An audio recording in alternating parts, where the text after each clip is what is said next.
पप्पू दुकानदार से, अंकल मुंह गोरा करने वाली क्रीम है? दुकानदार, हाँ बेटा है क्रीम। पप्पू, तो लगाते क्यों नहीं हो? मैं आपको देखकर डर जाता हूँ।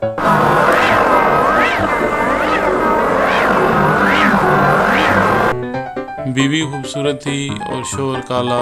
बीवी बोली, हम दोनों जनती हैं। शोहर बोला, वो कैसे? बीवी, तुम मुझे देखकर शुक्र करते हो और मैं तौबा।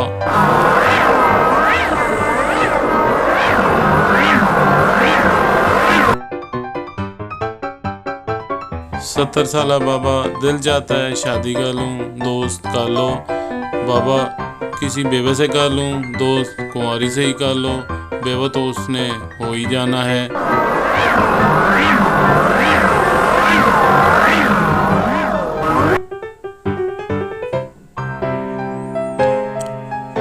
कैफे में एक लड़की को पप्पू ने आई लव यू कहा। लड़की ने जोर से पप्पू को थप्पड़ मारा और बोली, क्या कहा तुमने? पप्पू ने वापस थप्पड़ मारा और बोला, अन्नी दिए, जदों सुने ही नहीं तो चंड क्यों मारी।